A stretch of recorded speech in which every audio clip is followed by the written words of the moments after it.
Welcome to Center Heist Productions. Please hit the likes and subscribe down below in your right hand corner. Thank you to all my subscribers. And again, wishing you a happy new year. And thank you for supporting the channel. And share it with your friends and family and share it with others as well. If you come across the channel by some chance and you're looking at things, please don't leave without subscribing and hitting the likes. That helps the channel grow as we've been in this.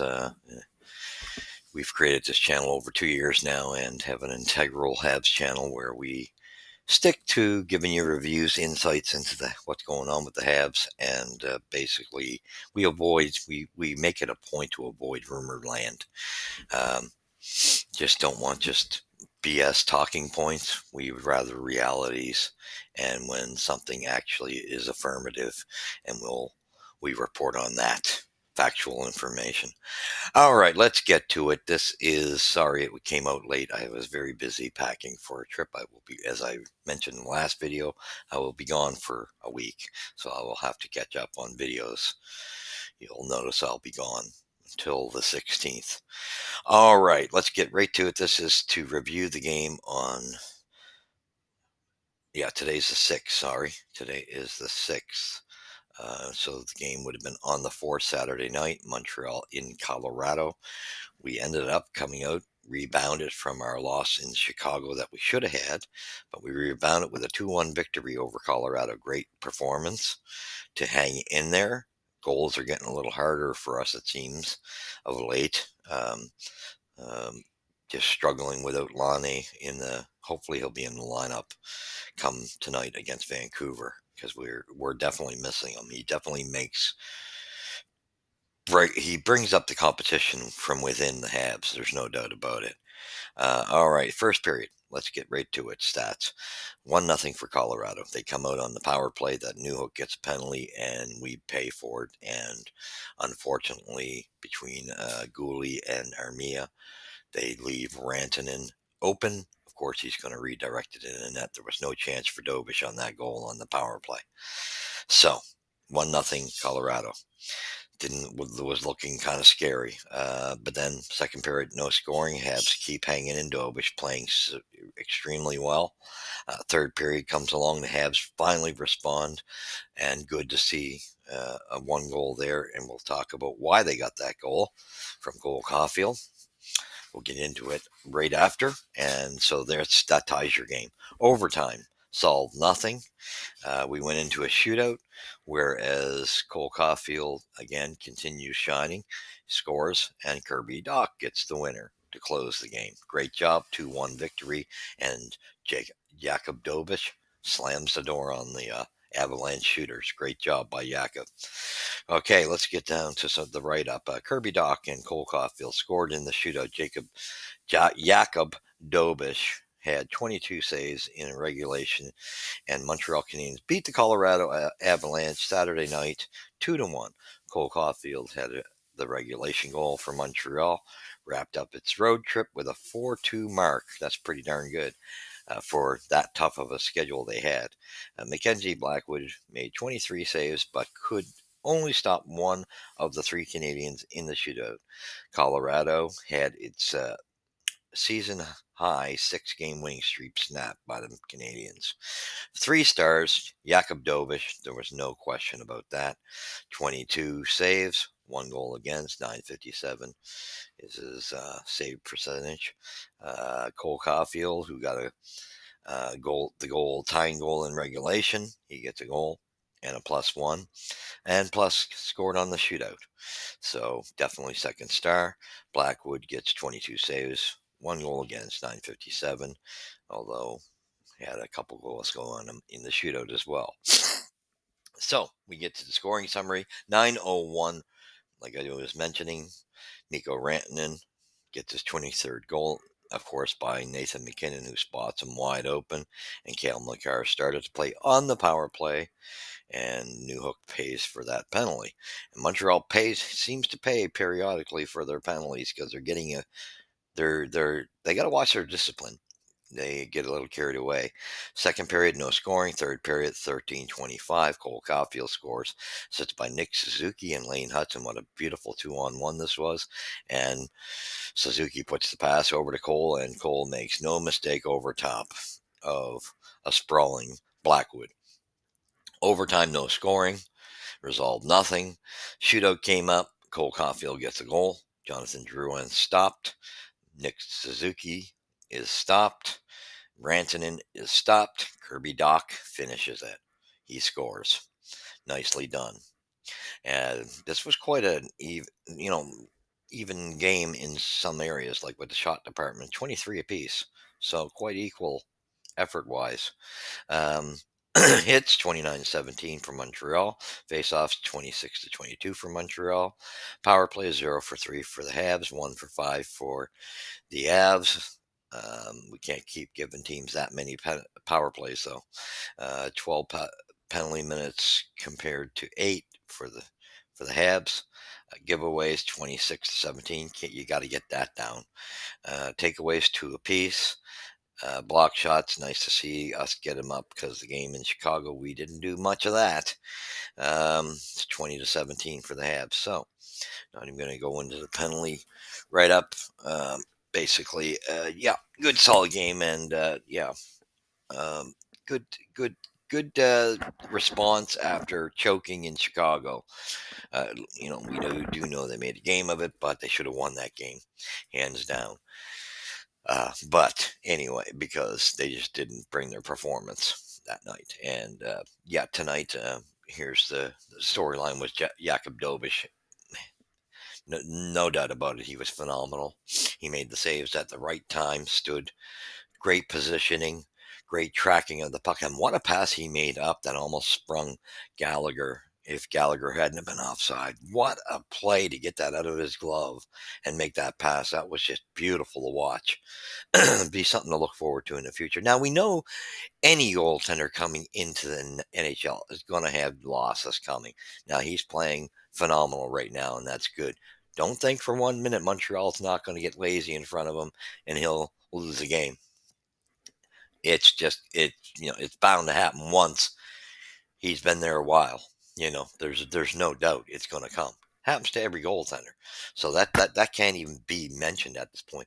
Just right now, he's been put into the trial by fire games, the better games of the two when he's put on the test, and Montreal testing him, putting him up against the Stanley Cup champions instead of Tampa. When you choose which guy you're going to play when, they put him against the top team. Shutout. Then, when you think you would put the kid, ease him into coming in, you think you'd put him in Chicago. So you got a choice between Chicago and Colorado. What do? You put him against the top team in the West, like one of the top teams, most deadly offenses, Colorado. He comes out with and shuts the door down to 1 goal. 1 goal in 6 periods. That's really good start. Now, again, yes, of course, he's going to have collapses at times. Every goaltender in the NHL does. Let's be realistic. But to compare him to Caden Primo, there is no comparison. This kid is shown in preseason, and he's still showing it with his opportunity. He's taking advantage of it, grabbing the bull by the horns, taking advantage of it. Go, Dobish, go. Good on you. Congratulations. There's no comparison. I don't want to hear people bring up, well, Primo won this and this and this that's college hockey. And we do have to be concerned too.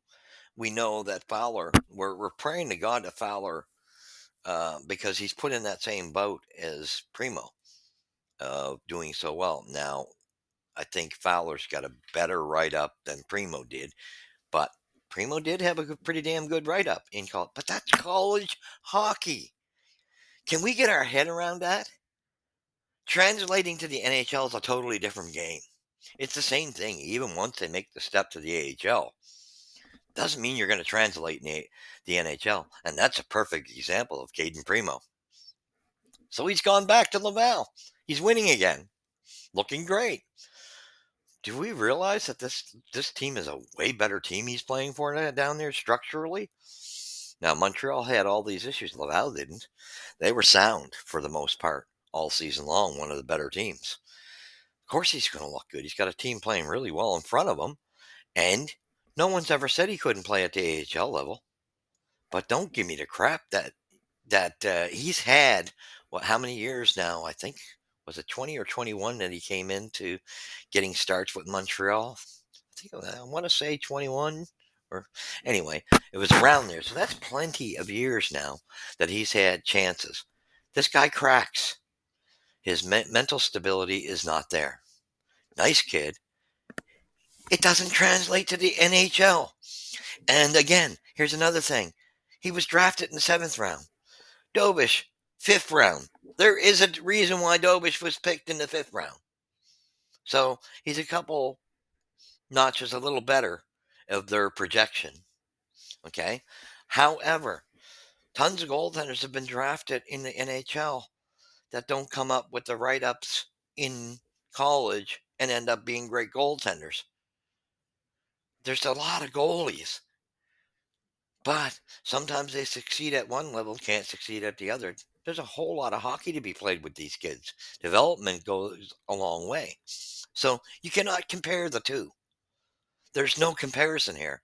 This kid, right off the bat, is showing mental strength, his consistency. If he can do that, there's no doubt. I mean, I've said it all along. I wanted to protect him and keep him in Laval because I'm still at that point where I'm concerned the way the Habs are. Would they got to show us more consistency, right? And you don't want them to destroy his confidence. That was my big concern. But he's stepping up to bat, and yes, thankfully the team is stepping up to bat to insulate him as well. But he is making saves that the regulars didn't. Sorry. Shows he's got a glove. Proved it. Proved it at towards the end of that third period when he could have been beaten easily if that had been Primo or Monty. There was a shot there that was on the glove side that he snapped up. Easily would have been in. This guy can catch. He blocked, used his blocker quite well. He's positional, doesn't lose his net, and his capability for watching him go from post to post just brought memories of Carey Price. Just brought memories. I'm not saying he's going to be Carey Price, but there were flashes of reminders. It was like, wow, his speed of getting across and actually covering from post to post was incredible. His poise of waiting out the shooters, incredible. He doesn't bite so quickly as the other two easily do. Now, Sam's got a bad glove, but Sam has a better glove than Caden Primo. Primo, he's fine as long as that puck is, like an inch in the area where if he's down and he lays his glove on his pad, he's great if the shot comes at that level. It goes any higher, you got him beat. So I would say any team that's playing Caden Primo, just keep going high. You got him beat. That's just common sense. But now, again, just because he comes out with a great performance in Laval, there's a difference. Dobes was performing quite well in Laval, but he's doing it at the NHL level too. Difference. It's night and day. You can't compare the two. It's apples and oranges. And right now, we don't know what we've got a lot of hopes put in Fowler, but we don't know what he's going to turn out to be when he's transitioned to the NHL. We don't know how any of them transitioning to the NHL is a big step. Our hopes are in him. But I do believe in this meantime, this kid, Dobish, showed all the stabilities in his style, in his positioning of being way better than Primo, way better than Monty. Monty's only edge Monty has is being a veteran. But I'm going to tell you, if we don't screw this guy up, this guy easily, to me, with time, steals the first because he's pushing Monty now. And that's good too, because at least when Monty plays, Monty's going to want to perform well because this kid's pushing where Primo was doing nothing. So so it brought Monty's game down. So he's going to push Monty. I do think he will eventually. It's just a matter of coaching staff. When will they make the move once time goes by? And it's still a long ways to breaking everything down as well, because we just don't want to see this team uh, fall apart the way they were in the first section of this season in front of Dobes, because you could ruin them in confidence wise. You don't want to ruin his development. He's still in development stages where, sorry, Caden Primo's development is done. He's done. Yeah, the previous management screwed up in what they put into this kid because they didn't develop him properly. Put that on Mark Bergevin's crew, because that's where it went wrong. He's had his chances. Development's done. So he can perform wonderfully in the Laval. And again, I don't care what a guy does in college hockey, because the NHL, AHL, college are all different worlds of hockey brands. So I've always said Primo's an AHL goaltender, a lifer. That's where you keep him. Don't make the mistake of bringing him back up. He's had too many chances. He's mentally fragile. He doesn't have normal reflexes in his glove or his blocker, which I've never seen that with a goalie that's come up. I've never even seen it with kids. It's just something I've never seen. And positionally he loses in that. So just because he's comfy in the AHL, he doesn't have that extreme pressure of being with the big team. So he can perform there. And he's got a really good system in front of him in Laval right now. So he's going to look much better. But he's had his chance. The ship has sailed. The train left the station. Caden Primo's done for the NHL unless another team in the NHL wants to take him. I would not invest any more in him. Period. Now, you cannot put Dobes in the same thing, because Dobes is in his first season of coming up and getting his NHL debut. He's not in his fourth, fifth year like Primo was. Somewhere's thereabouts. I have to look that up, what year he came in, because I think it was 2021, somewhere's around there. But he had plenty of chances. And he's done. Love the kid, nice kid, but he's done. But what we see coming out of Dobes, this kid's grabbed the bull by the horns and is doing very well, extremely well. And we'll talk about some other things. Great to see Cole Caulfield tight. This was a tight game. Not many, 23 shots apiece. Um, we got to watch the penalties, because that's how Colorado scored on us with Rantanen's goal. It was with Gooley and Armia. Can't leave Rantanen uncovered, and he redirects it, of course, by a nice pass by Nathan McKinnon. You just can't let that. No chance for Dobes there on that power play. But he shut the door after that and made some very exceptional saves. And he just shut them down and looked phenomenal, because he's got poise. He's not biting on little maneuvers early. So hats off to Dobes. Congratulations. And I'm 100% behind this kid, because I think he will steal the reins from Monty.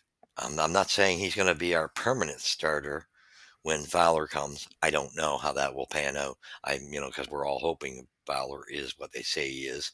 But I don't mind if we got two of these kids that are top-notch goaltenders, because that's what I'd like to see. I do think Dobes will end up being the starter until Fowler gets there. That decision will be made between the two of them. But I do think they will be the 1-2 punch, with that being said. But yeah, let's not try to compare. There is no comparison. Primo was picked in the seventh round for a reason. Late, at the very end of the seventh round, and Dobich was picked in the fifth for a reason. There is a difference in what projections they've seen in these kids. I don't care what they did in a college league. That, okay, you play above your head, because guys can play above their heads in different years. It's your development years. And when you're closer to the top, the final, like when you're at Laval going to the pros, how you're coming into the final development stages. That's what counts. Can you transition? And no, Primo could not transition. Had his chance. This kid is grabbing the bull by the horns, doing a wonder, and we need to get 100% behind him. He played phenomenal. Team played great last night in front of him. That's good to see because they're going to have to insulate him. They don't want to have their fold-ins and destroy this kid's confidence. He's only in development stage. You can ruin him. So let's not do that. But way to go, Dobes. I like his confidence, though. He's seems to be strong mentally, positions well, got reflexes, doesn't bite too soon, covers his net, gets big in the net. I like a lot. Everything about his game I like.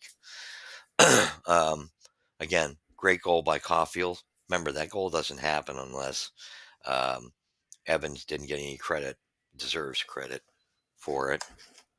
Um, so with that being said, that goal, good to see them bench Slav and put Evans there, and that goal got created. Great job, and you know, great pass by Nick to Caulfield, and who buries it. But and Hudson got an assist on that too. But defense for the most part played better, and this much they did respond. They played better than they did against Chicago. So that was good to see. Let's see what happens tonight against Vancouver because we have of late more recent times, we haven't played Vancouver very well. They've been just too quick for us, it seems. Let's hope that changes. If we can beat these four teams we've beaten up in the last stretch, there's no reason we can't get to Vancouver's level. There's no reason. Um, Hopefully, we'll see Lonnie back because he seems to make the brings out the competitiveness in the offense now. Heineman's been phenomenal even in that game. You can't. The fourth line has been beautiful. And Slab needed that wake up call and being benched. He deserved it. He sucked. He was the worst forward on the team in this game, followed by Newhook. Sorry. When I've seen it, you can go to the highlights and you can watch Newhook was doing the same thing as Slab, watching people skate around, no foot movement, and let the guys go into the corners and take men and do nothing. Have nobody, not even on anybody. It's BS. These two need wake up calls. Both of them. Like I said, they both have their spurts where they come out and Slab was doing good until Chicago. Well, same, they all kind of took a step back against that Chicago game, but he got even worse from the Chicago game to this Colorado game. He was doing good the 3 games before Chicago, coming out of his funk because he's a great setup man for Caulfield and Suzuki when he's playing, but he's got to stop this looking around, sizing things up in his own end. His defensive play stinks. He's too busy sizing. His stick's up in the air half the time, or in one hand on the stick, not moving his feet, gliding, sometimes not even gliding, just doing nothing, not using his physicality. That's got to change. So I was glad to see them send that message. But you got to send a message. And that's why I said Pez didn't jump on his opportunity. Mind you, he only played 4 or 5 minutes in both games. But he hasn't. He has to seize the moment to get himself in the lineup a little more. Hasn't. And that's been the problem with Pez last year and this year. The year before, he was phenomenal. I don't know what happened to him. However, this year, well, he hasn't played, but he's not seizing the moment. And it's hard to seize the moment, though, with 4 or 5 minutes. But you really do got to jump on it and take advantage of it. But anyway, I continue to say, and Doc is finally coming on offensively, but at least everybody takes to knocking Doc. At least he goes in and goes after man. He's just been losing, not staying on his man. Whereas Slav and Newhook, they don't take a man. They stand around. So at least Doc is coming out of it, and his offensive game is really perked up thanks to Lonnie, and Lonnie makes it even better. But I think bottom dollar, you got to rotate these three for now. Pez, Slav, and Newhook. They should rotate, and until they perform well, that's when you play a little more, another game, that type of thing. Earn it. Something's got to give with this kid. He's a talented kid, and I love him, but I don't like what I've seen out of him this season. He has not really impressed me. He's had some flashes, but he needs a wake up call. If he has to spend the entire summer skating, and teaching him to keep his hands on the stick and keep his stick down so he's ready, and to take a man. Use the physicality. And Newhook needs the same on the physicality and moving his feet at times too, and getting in, covering a man. He's got speed, but that's the only time. And I'll give him credit though. I have seen some flashes where Newhook has taken the odd, has thrown a little more body. Finally, in the last couple games, but still too much standing around, not doing his defensive assignment. So thank you for watching. Um, we'll catch you tonight's review. That tonight's review will be the last review, but until I get back on the 16th. And please subscribe, hit the likes. You've seen it here first at Center Heights Productions. I apologize for this being late, but I've packing away and been a little busy. So thank you. We'll catch you in the next one. God bless.